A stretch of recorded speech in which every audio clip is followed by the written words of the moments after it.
So we're back with another week of 30 Plus and Unfiltered. It's your girl Gabby, here with my girls Grace and Chris. And we've got another juicy little topic for you guys. So as you know, we kind of like to talk about things that are not only relevant to us because we are all women who are in our mid 30s, but just kind of things that we see going around. And dating, especially in your 30s, I think is crazy. I'll be honest, I can't really relate. So I've been in the same relationship for 13 years, been married for 4. Chris, how long you been married? Oh my gosh, you put me on the spot. Like over 15 years. Like, no, actually, just I've been married for about 15 years and then in a relationship for 20 years. And then we got So a our long time. honorary single lady. A long But, time. but Yes. I do know how it is dating now through my friends because Through me. I hear a lot. Yes, through Grace. So I do hear about dating and how different it is now than it was like back in the day. Absolutely. So I'm going to tell you, I would be scared to date right now. And not necessarily because I haven't dated in so long. I feel like there are so many rules that are being put on dating right now that is absolutely just everything from the list of where you can go on a first date to how much person should be spending on you to if I fly you out or are you dropping the draws. Like it's just a lot of stuff. I feel like there's so many things that are out. And so I think today's topic is a really good one. We are discussing 50-50 or 100 and should there be a standard? As you guys know, women have been going hard on the internet lately with the whole like, if he's not paying for this, and this, I don't want it. And it's crazy because for the longest, men were like opposed to that. But now men are jumping in on the argument and they're actually saying, like, oh, you're not a real man if you ain't paying for 100. So I just want to know what you guys think about, like, not even just like on paying, but just like what is 50-50? What is doing 100? Because I'm gonna be honest with you, men who be like, oh, I do 100, maybe just because you pay all 100% of the bills does not mean you do 100. Oh, like, what do y'all think? So I guess I can start.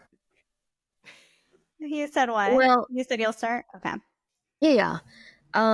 So I've done both. I've been on both spectrums. I think growing up with strict parents, I've kind of leaned more towards the 100%, right? So when I was living back home with them, they would want to see the boys that would come over and pick me up for a date. So it all stemmed from that. I then moving forward to my adult life, I kind of expected the man to come and pick me up, drive us to whatever restaurant and ultimately pick up the tab. I think nowadays, especially where I live now, it's farther from things. I'd say men kind of want to meet halfway more so or more often now than before. So I'm kind of like getting used to the fact that, hey, I'm meeting this guy for the first time or whatever the case, and he'll give me the restaurant, address and everything, and then that's how it starts. I'll meet you there kind of thing, as opposed to them coming to pick me up.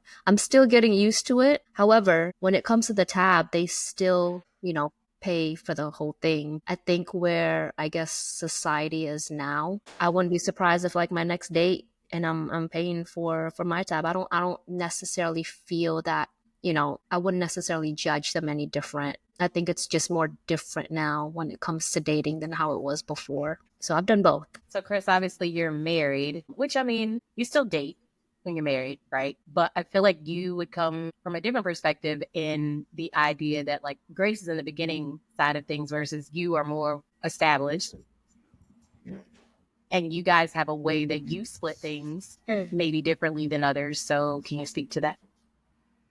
Yeah, so I don't really like the whole like 50-50 terminology because I feel like um sometimes you may be giving at 25% and your partner comes in and fills in that 75%, right? So I feel like it's really important to establish, hey, like if I'm feeling 25%, then I need you today to, do more than what you're used to me putting out, right? And I think that's like even in finances, right? Like let's say you're in a part of your life where you're making way less than what I'm making, your bills are going to should adjust to, whatever you're making at that time. So if you adjust the bills, that may be that one person is putting in 90% and you're only putting in 10%.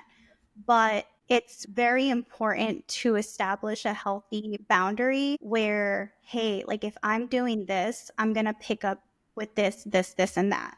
I'm not just going to come home and just, lay down and rest. Like I'm going to do, like it depends what expectations you have for each other. There are some guys that are like, hey, I want you to stay at home and I'll do, I'll even help you out, right? There's some guys that say, hey, I'm the provider. You need to do all of this. I don't need to help you out. So it's all in what you accept. I feel like me and in my relationship, we have like a happy medium where if, maybe one of us takes on the financials and then the other person takes on the other things. So I don't really want to go into like too deep into like what we do, but I feel like everybody's like relationship should be in line with what values you have. Like I feel like the man should be the provider, but at the same time, I also want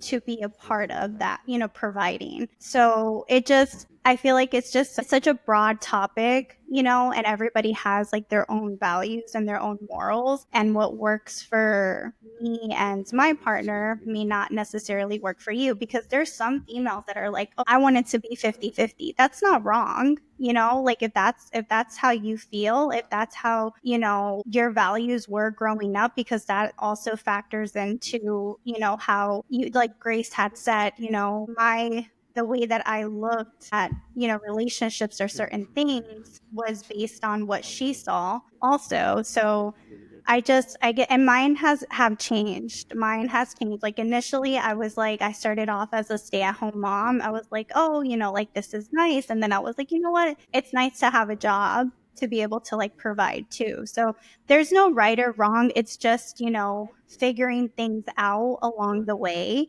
And there's no right or wrong to And I it. feel like there's a negative connotation put on 50-50. Like I cannot stand when I see people say, oh, if you're going 50-50 with your partner, you got a roommate. That really bothers me because, again, as I said, and like I think it goes deeper again than financials, because one thing that Chris pointed out was maybe that man might be paying the bills, right? But does the woman's contribution in the house not count as a percentage? So I think that when people say 50-50, we again got to look at, well, what are we 50-50 on? Like if I cook dinner, do you wash the dishes? If I do and wash all the clothes, do you at least put them up or fold them? That is 50-50 to me. 50-50 is not every single thing in the house and I take care of the kids and I take care of you and I somehow got to find time for me, but because you paid the bills, we were even.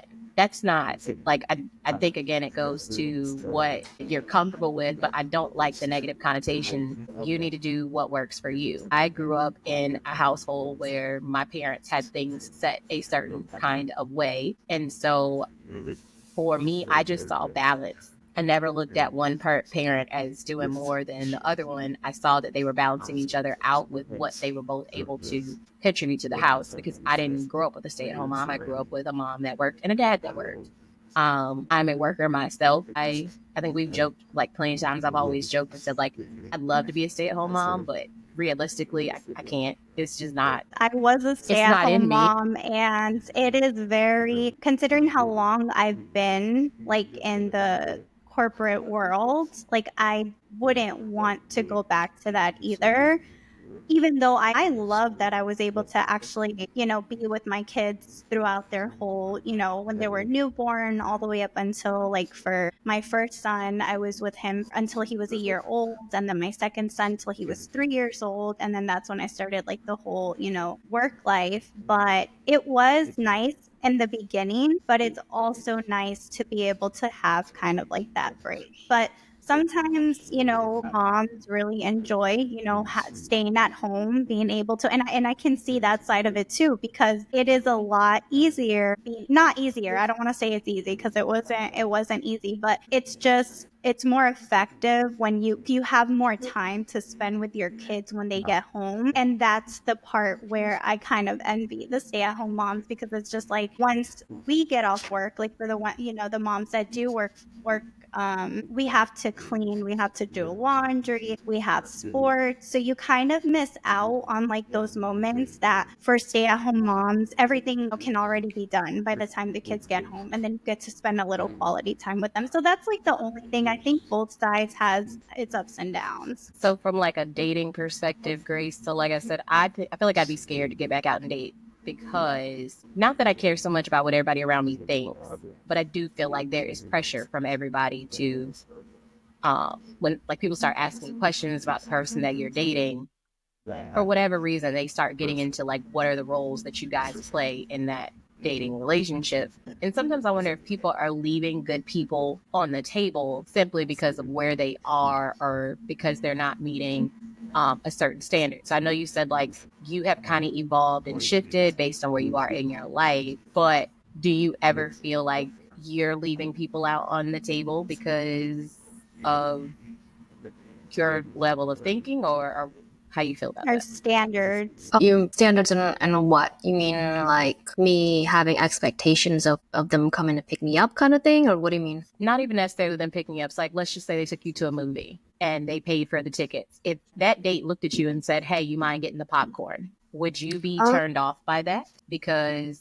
he's asking No. you to pay for something on that date? Because there are females that be like, oh, he asked me to pay for my own popcorn and I was out. No. I mean it's happened. I've been on dates where they pick up the whole tab, right? And I've also been on dates where they ask. More so, it comes off more so hypothetical. So the ones that I would typically balance out, right? So if they say they bought the tickets, I'll pay for the snacks or whatever. Those are the ones that we have now been on dates 2, 3, 4. A lot of times men want to leave a good impression, first impression, right? And so they make it seem like they pick up the tabs all the time, but that's not always the case. So it just all depends. But a lot of times for me, when we go, I guess more so 50-50, we've already had our first date. So, but I gotcha. I think like if, let me see, I'll give a, for instance, right? My last relationship, I think a lot of times with men or women, they get confused on what is considered 50-50, or they feel like they want to set the expectations of what men should do or what women should do. And in this past relationship, I felt like I did a lot and it wasn't necessarily reciprocated, right? So then when I thought that we could go 50-50, it ended up being I did more. Like, say, for instance, if I were to cook, I started off with washing the dishes as well, because say there's only one pot, now I have to continue to wash the pot, right? If I'm cooking multiple side dishes or what have you. But then there'll be times where I'd have to do this, this, and this. Then I'm having to ask, well, can you wash the dishes? So then that put into perspective of, do I have to ask every time? Or is this actually 50-50, or what is it, So, but that's for another story.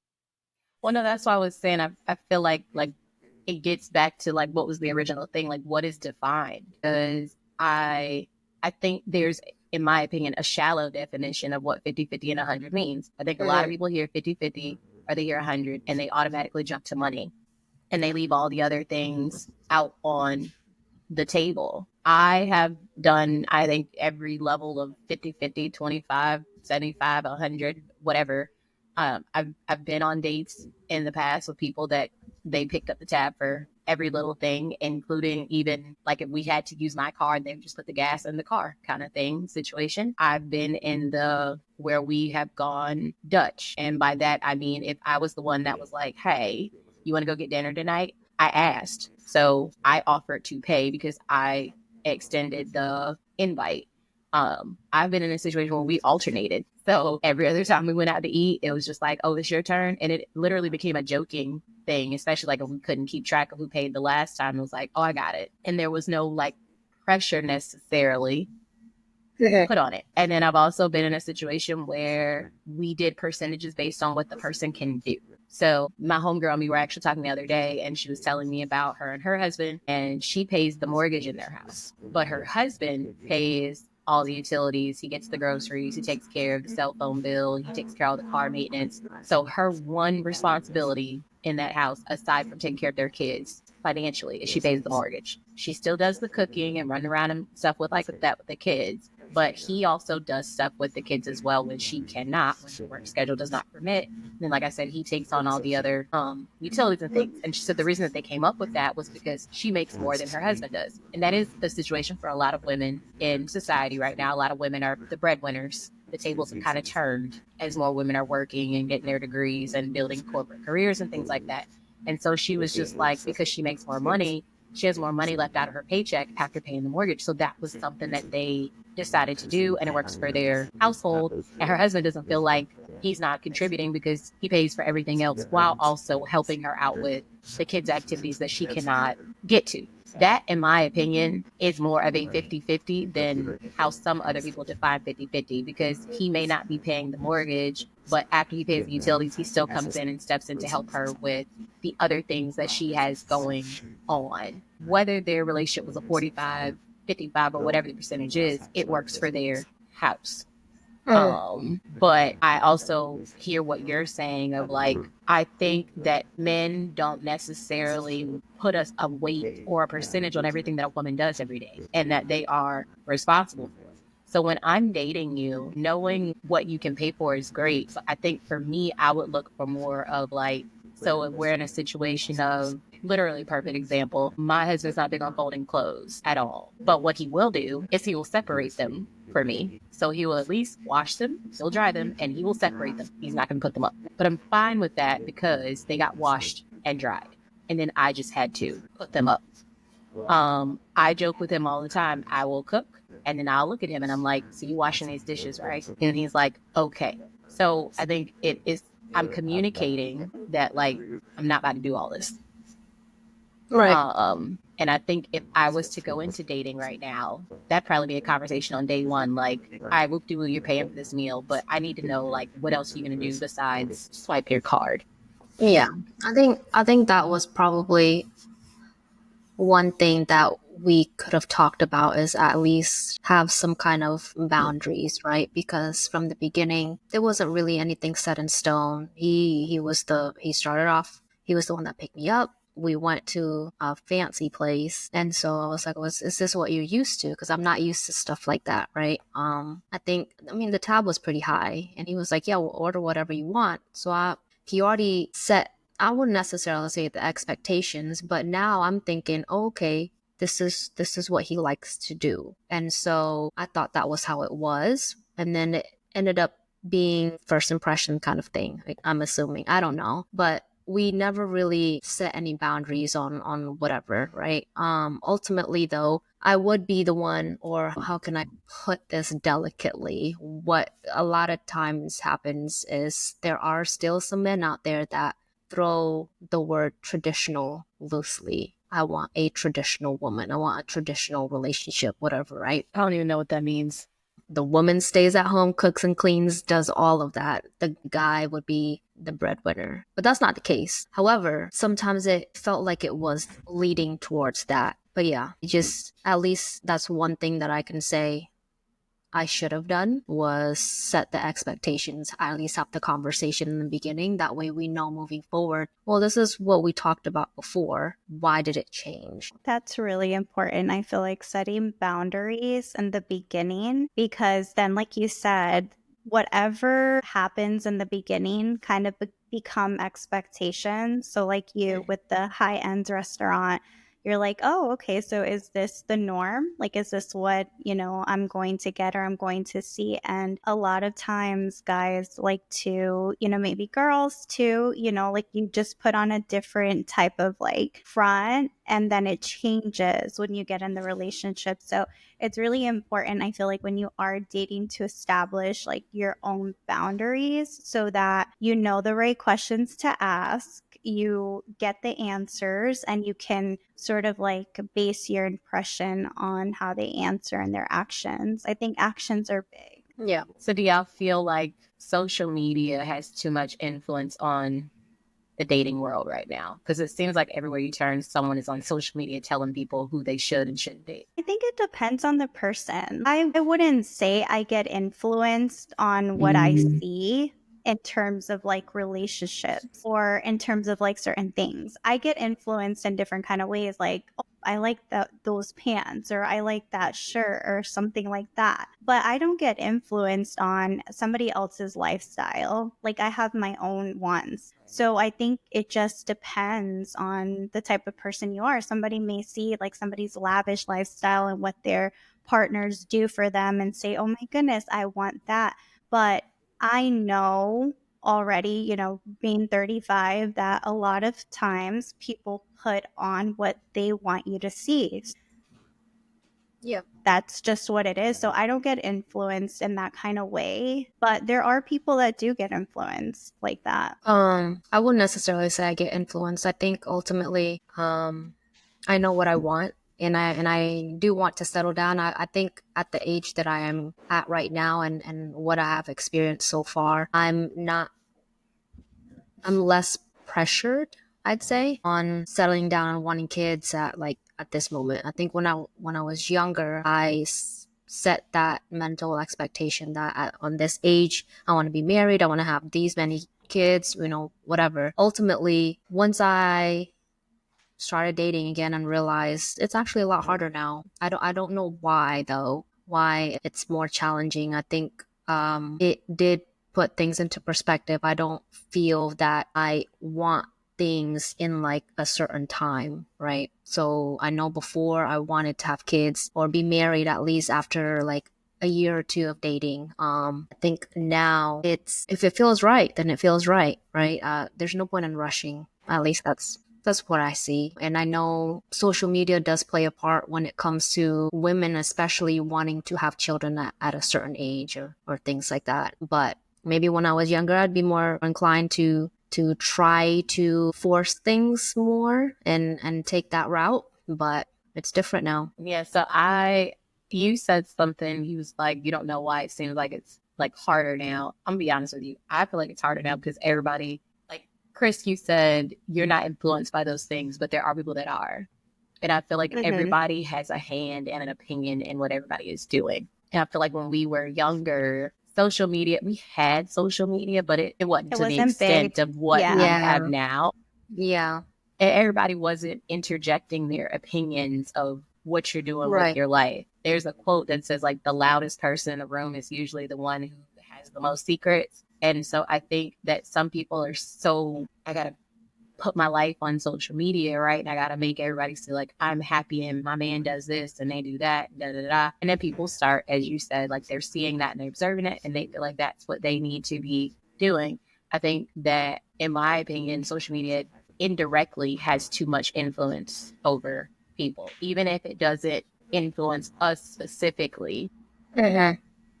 But everything down to what you should look like, what kind of house you should live in, like you said, what age you should be having kids, how many times is a celebrity that's been dating the same person for X amount of years and the comments are like, girl, where's your ring at? Or he ain't wiped you yet, or everybody just wants to interject an opinion. I think that's what makes dating hard. I mean, even something as simple as not being posted on that person's page. Everybody has something to say about that. But I think the biggest message that I've taken away from our conversation today is everybody just needs to do what works for them. Because what works in Chris's house is different from what works in my house, and it's going to be different from what you do when you are dating. All that matters is that you as the individual and whoever it is that you're dating or married to or whatever y'all have going on, situationship, if it works for y'all. And I think that's all that matters. If you Yeah, if you want to go Dutch, you want to go 50-50, you want to go 100, you want to be 20-80. If you happy with your 20-80, I would. But if you're happy with your 20-80, then do what you do. Because, like Chris said, it may not be that your relationship is 20-80 all the time. It may be, I'm just exhausted and this is all I have to give today. And your partner is supposed to fill your cup when it is running empty, and vice versa. You should be also turning around and filling that partner's cup. Your partner might buy you lavish gifts. There's nothing wrong with a woman turning around and buying her man lavish gifts. I cannot stand when I see people frown on like women buying men stuff. Like, you're not supposed to Yeah. cater to your man. If he does these things, nice things for you all the time, why can't you turn around and do that? But like I said, I think society keeps trying to put a standard that shouldn't exist. I think we answered our question that there should not be a standard. So as we wrap up on, because I feel like we could go on and on about this conversation, but like as we kind of wrap, any final thoughts, ladies? No, I agree with that. That's what, I sort of started with at the start of the conversation. Like, there's no standard. It's what works, what you establish at the beginning of your relationship, and then how you evolve throughout it, because it doesn't stay the same. Final thoughts, ma'am? I agree. All right. Well, as always, I love talking to y'all, and we cannot wait to come back next Same. week with another episode of 30 Plus and Unfiltered. So y'all have a good one.